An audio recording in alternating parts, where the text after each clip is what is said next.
Big Boar Barbecue presents Seven Rivers Racing on KQEG TV with Dan the Voice Dyker, Billy Doc Niles, and Paul the Statman Riker.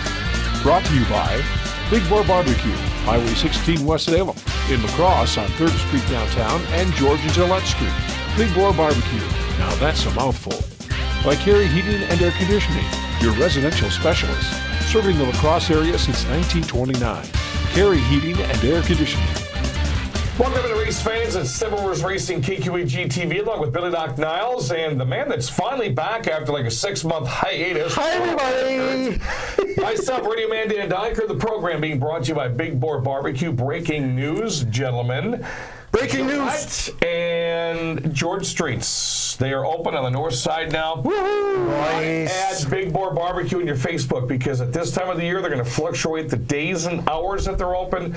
They're going to post them every single day until they get a regular schedule throughout the summer. But George and Gillette Streets are open on the north side, and I can't wait for some burnt ends and beans. Yep, and it's an abbreviated menu of what they have at the West Salem restaurant. But still, you got the pulled pork, you got the ribs, you got the burnt. It's so good. Oh. You have to get to one of the two locations and try this if you haven't had it before. You're going to find out why they're voted #1 in the county. Carey Heating and Air Conditioning, also a great sponsor of the program again, and fansarena.com. Let's waste no time and get you to one of the best late model races we've had at the Crosse Speedway in a long time, well, especially being an announcer that got to wrench his voice on this one here. It was probably the best 4 laps to end a race we've seen in quite some time. And here's what we're going to do. 28 cars started this thing, jockeying for positions back and forth. Fast guys get to the front. Ty Majeski, by the way, was the only late model driver with a 100-mile-per-hour lap. It was like a 19.660, something like that. Mm-hmm. It all came down to the last 3 laps. Do you agree? Oh, most definitely. Oh, definitely that. You know, like we said earlier during the race, 3 of the top 10 in the nation from last year. Then you throw Ty Majeski in. You got four of the best drivers in the nation going for the opening feature win, and what a phenomenal last 3 to 4 laps this was. If you haven't seen this, you are not going to believe what you're about to see. We're just going to rewind this thing. We're going to show the last 3 laps. There was a caution by Harley Jankowski. There was a caution by Rob Christian. We're going to throw those in there. But watch these last 3. All right, they're coming out of turn 4 to green. Let's go to Dan. 3 laps remain, and we are green. Oh, look at the bumper tag on the front row. Carlson get a shot from behind. Almost went 3 wide. Carlson is slim lead across the stripe, 2 to go. Where does Panitsky low? Here comes Panitsky inside. 2 former track champions now door-to-door once again. Carlson pulls away. How much room will Panitsky have this time by? This is it. 1 lap to go. Panitsky goes inside again. Oh, Gady goes sideways. Majeski pops into 3rd. Panitsky's got the race lead. Here we go, turn number 2, we are sideways. Here comes the caution. Turn 2. And we restart one more time. Pretty amazing. Here we go. Let's go to Dan Dyker for the call. Carlson, Panitsky, Gady, Majeski, we're green 3 wide. It all comes down to these 4, side by side. Panitsky slips up in 2. Gady takes his spot. Checkered flag is in hand.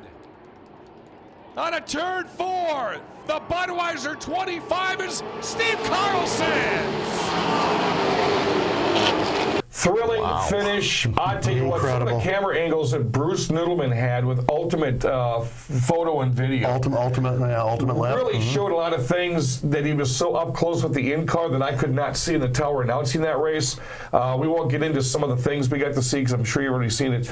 But, man, he did a fantastic job covering the video. Even better job, Billy Doc Niles. I allowed him to do the front straightaway. Look at this. The first time, I not only let him announce the 6 for 6 dash, He gets to do my on-track post-race interviews. What a better time to hear from Nick Panitsky.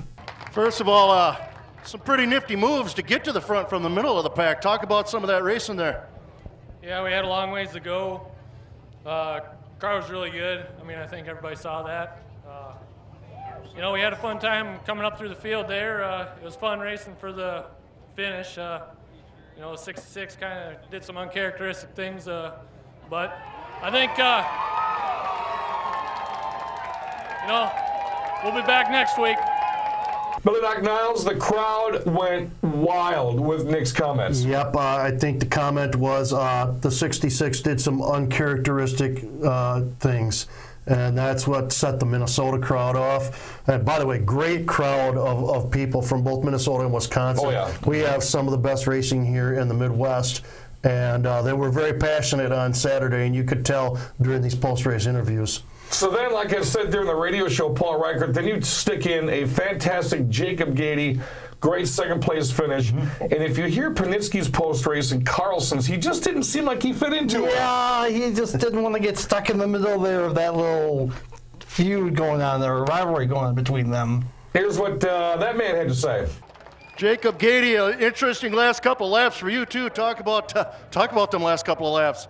Yeah, that was exciting. You know, I thought we were just going to go almost green to checkered there after that first restart, and I was kind of content with fourth. I was just kind of taking it easy. I wasn't going to catch any of those guys, and but then the restart came and things got wild. Ty gave me a hell of a shot going into one, and I thought I was pacing the wall, but kept it off and ended up getting lucky and getting a second out of it. Nick was by far the fastest car here, and you know, I'm just happy to come home second, I guess. By the way, that was a hell of a save. Second place, your Minnesota State champion, Jacob Gady. So the man that stole the show, well, he did steal the show several times on the restart, Steve Carlson. It was pretty neat to announce, like Billy had said, first, second, third place. I did pre-race interviews with all these guys with their NASCAR State Championship uniforms on. It was really neat to see them lined up 3, 2, 1. So you heard Nick Panitsky. He set the crowd off. Steve Carlson's comments set the crowd off in his own way.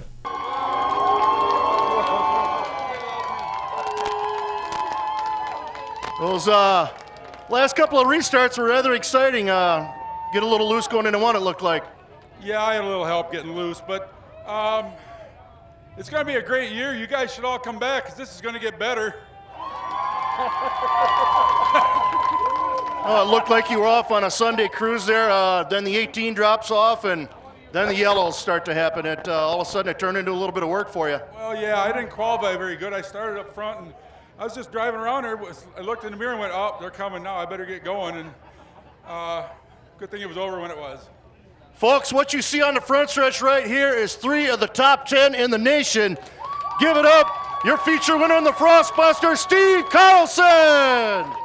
Nick Panitsky told us last year he was going to come back and race for the tiebreaker with Steve Carlson, as they both over the past 2 years have a championship at the track, and I think things are going to be real interesting for 2019. When we come back, we're going to recap the rest of the Frostbuster. That's next on KQEG TV.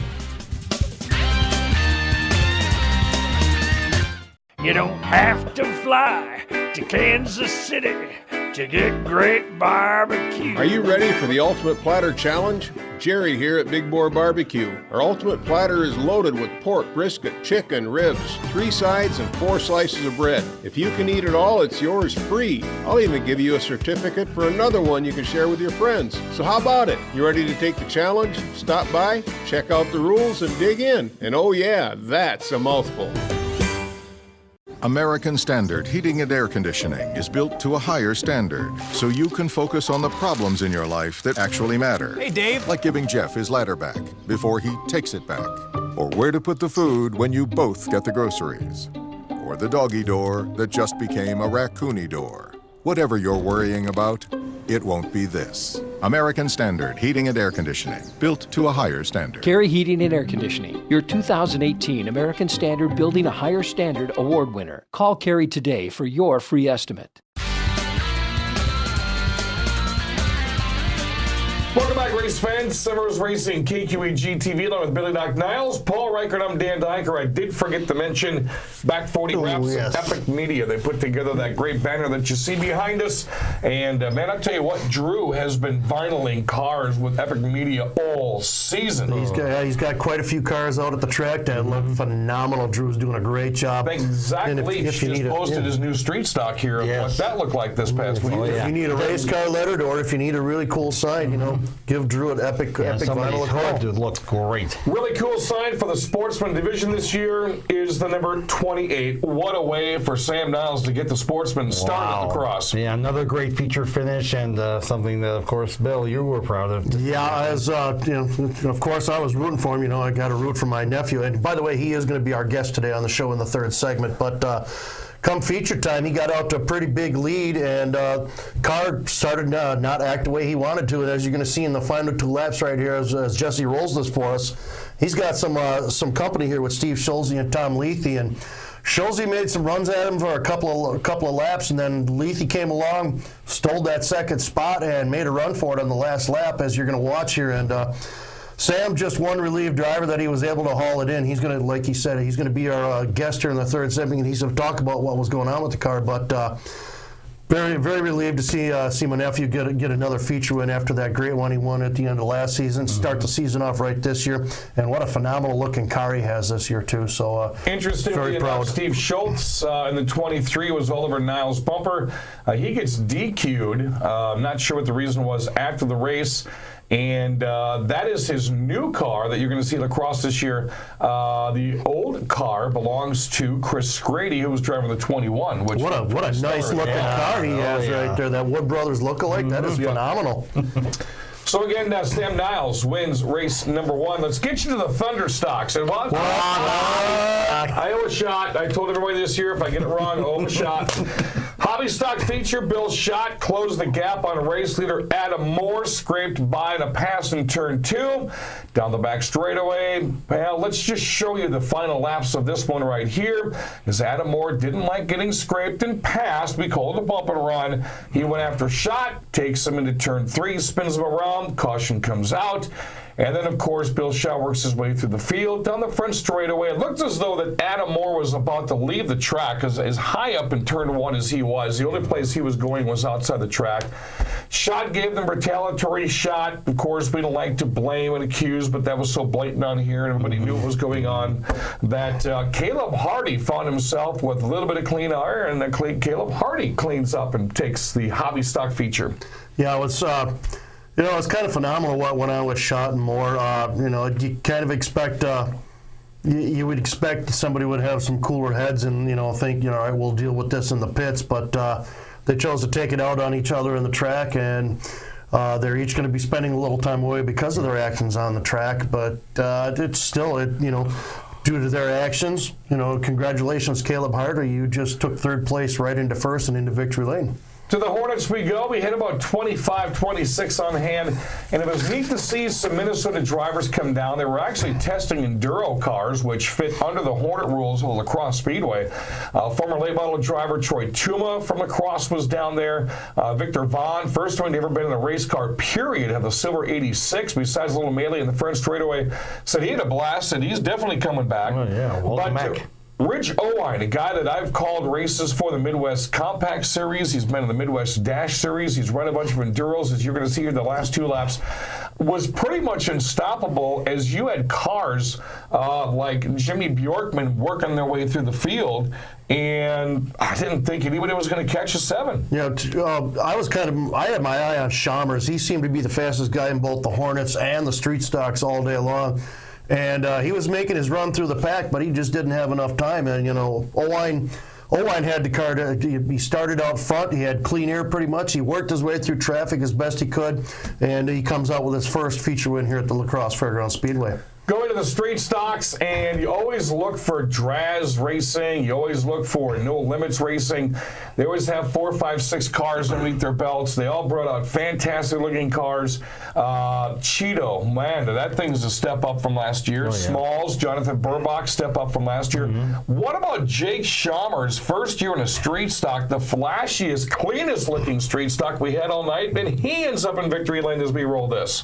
Yes, Jake really had a great car in the street stocks. Got the lead at the halfway point and actually checked out on everybody else. Although Chris Larson tried to make it interesting, though, but he just couldn't catch him. You know, and I talked to him in Victory Lane after the race was over and asked him, "Did you expect to be this fast right out of the box?" And he was surprised at how good that car was. And if he's going to be that fast all year, he's going to be the man to beat, and that's the guy they're going to be chasing all year. And obviously Chris Larson, anytime the Larsons are out there, those guys do a fantastic job. Watch for the Red 42 as well this year. So we have a short break. Crosse Speedway will be home of the street drags again coming up on Friday, May 10th. And then our next race is going to be Saturday, May 11th. We're going to have late model Sportsmen, Hobby Stocks, Hornets. Minivans will be out for the first time this year, and the all-popular kids rides where the kids get to hop in and ride around the track in a stock car. I want to take a gander and say 15 minivans to start this year. I would hope so, man. That's one of my favorite classes to watch. I do big old minivans going around that little tiny circle. That's so cool to see.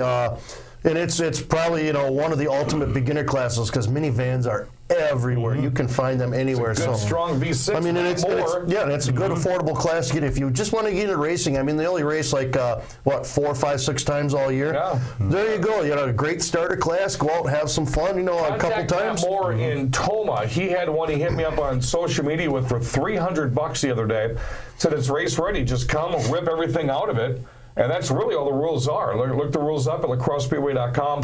And always some cheap vans out there. Just find yourself a good V6 and have a blast. By the end of the year, want to get in a minivan just to give that a shot and see what it's like. You're going to love it. The three of us should be in one van. Really? No, they're in a baby seat big enough for Paul. Wow. Shot number 6. We show up late for the first 2 weeks of the program. That was good. I thought so. That's going to do it. Sam Niles going to be joining us next. Going to tell you more about that big feature win from last week on KQEG TV. You don't have to fly to Kansas City to get great barbecue. Are you ready for the Ultimate Platter Challenge? Jerry here at Big Boar Barbecue. Our Ultimate Platter is loaded with pork, brisket, chicken, ribs, 3 sides, and 4 slices of bread. If you can eat it all, it's yours free. I'll even give you a certificate for another one you can share with your friends. So how about it? You ready to take the challenge? Stop by, check out the rules, and dig in. And oh yeah, that's a mouthful. American Standard Heating and Air Conditioning is built to a higher standard, so you can focus on the problems in your life that actually matter. Hey, Dave. Like giving Jeff his ladder back before he takes it back. Or where to put the food when you both get the groceries. Or the doggy door that just became a raccoony door. Whatever you're worrying about, it won't be this. American Standard Heating and Air Conditioning, built to a higher standard. Carey Heating and Air Conditioning, your 2018 American Standard Building a Higher Standard Award winner. Call Carey today for your free estimate.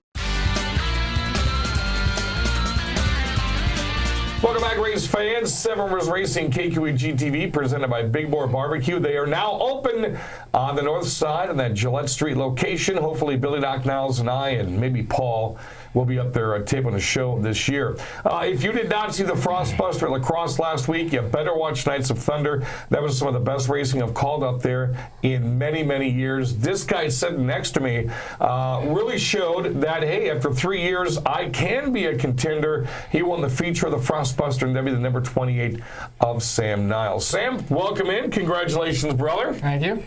You know, the big question is, you're really related to that guy right there, aren't you? Hard to believe. You doing this so he ducked his head first? And the nephew of Billy Doc Niles. And you know, Billy, over the past couple of years, being the pit reporter, you get a chance to pop in the pictures when he's got heat race wins. Had to make you feel a little bit different when you popped in that picture in Victory Lane with a feature race win for your nephew. Yeah, well, you even take it back to the last race of last year when we even got Grandpa in on that one for his first ever feature win. So now let our viewers know who don't know who's Grandpa. Grandpa's, my dad Mike. He started the racing thing back in the early 70s, and me and my brother got into it in the 80s, and now Sammy's in it.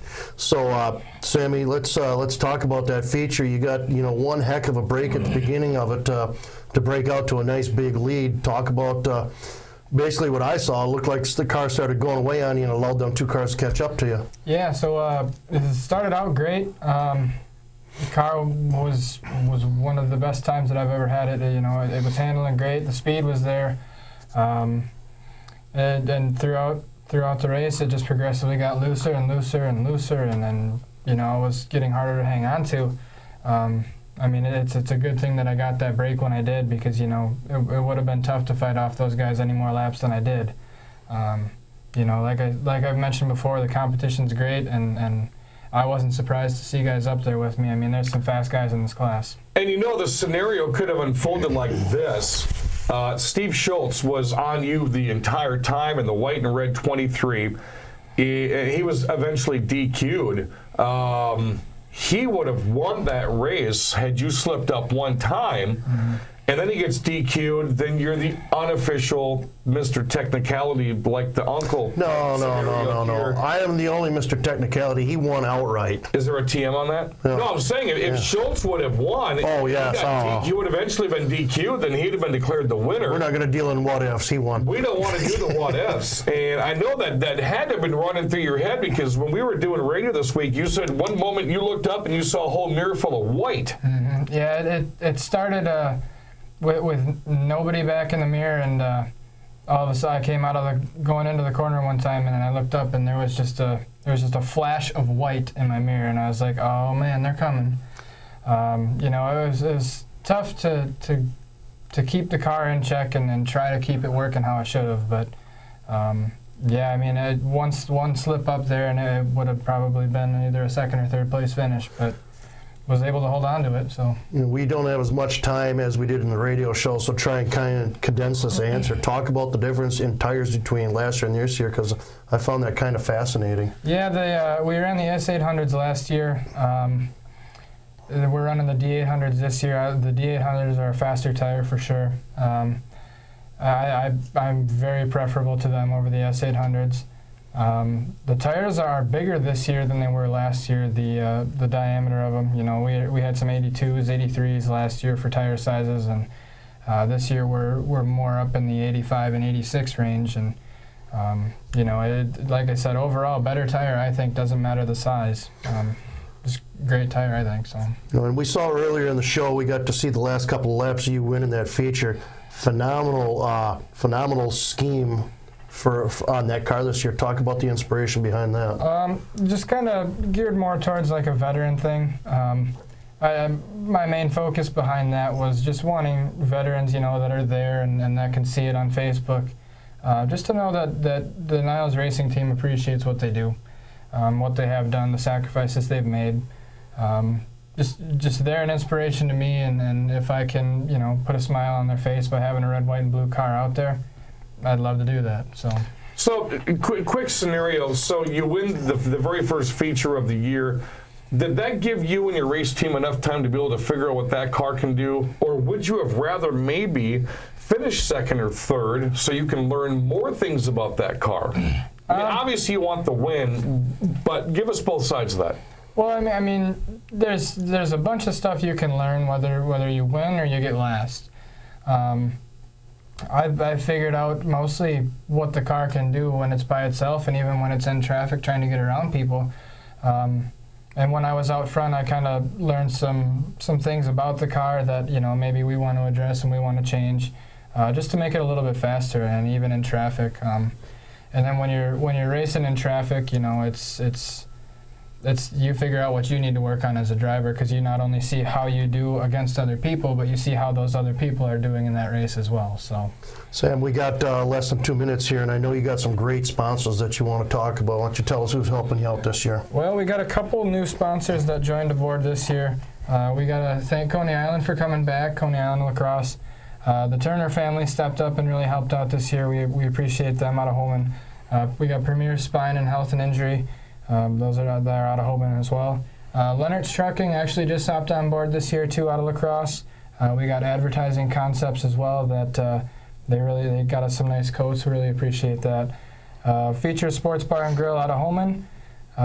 We got Seth's Auto Repair joining us this year out of Holman as well, and then we got B&C Trucking out of Onalaska. And by the way, I'm going to send you to the Jonathan Eckelberg School of Sponsor Memory, so you can turn your back to the car and not use that next time. And real quickly, you've got one more. The folks that did the fantastic wrap job on your Sportsman. Yeah, we got Bobby Frisch actually out of Beloit.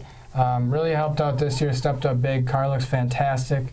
We had him do ours last year too, and we got that Best Appearing Car award. We were very fortunate enough. Is that the same Bobby Frisch that just got like 4th or 5th at the Dells on Saturday? Just might be. Oh wow, nice. He's very talented at what he does, and we appreciate what he does for us. And we did this on the radio show. We told him to give him one opportunity. Who else? Mom and Dad. And there we go. Grandma and Grandpa and Uncle Bill. Now he gets it right. Hey, what does he give you money? I mean, what does he do? Oh, he shakes my hand occasionally and says good luck. So I'm a sponsor. I want my name on your car. Paul wants his name on your car. Rick Wells, Jesse wants his name on your car. Oh, look at this. See what I just did for you? Very nicely done. Sam Niles, right there, your point leader of the Crosse Fairgrounds Speedway, winner of the Frostbuster in the Sportsman category last week, and great race. I really like the wrap job. Continued success this year, my friend. You're going to be one of a bunch of drivers that's going to make that Sportsman class interesting. Yeah, like I said before, I mean, there's a lot of competition. There's a lot of fast guys in the Sportsman class at La Crosse. Really make the racing interesting. Every week there's a handful of guys that can easily win it. So just one of the things that makes that track great, I think. So can't wait to see what his hot shot autograph cards look like this year. That's something that he has in common with Billy, man. They always looked cool, and can't wait to see what they have this year. That's going to do it for the program. You can find our program on YouTube. Look up Seven Rivers Racing. Jesse posts the show in its entirety for you to go back and watch. For Paul Reichert that we put in the corner, Billy Doc Niles, myself, Radio Man Dan Dykert, thanks for joining us on Seven Rivers Racing. You've been watching Seven Rivers Racing on KQEG TV with Dan the Voice Dykert, Billy Doc Niles, and Paul the Statman Reichert. Brought to you by Big Boar Barbecue, Highway 16 West Salem, in La Crosse on 3rd Street downtown, and George and Gillette Street. Big Boar Barbecue, now that's a mouthful. By Carey Heating and Air Conditioning, your residential specialist, serving the La Crosse area since 1929. Carey Heating and Air Conditioning. Thanks for watching Seven Rivers Racing on KQEG TV.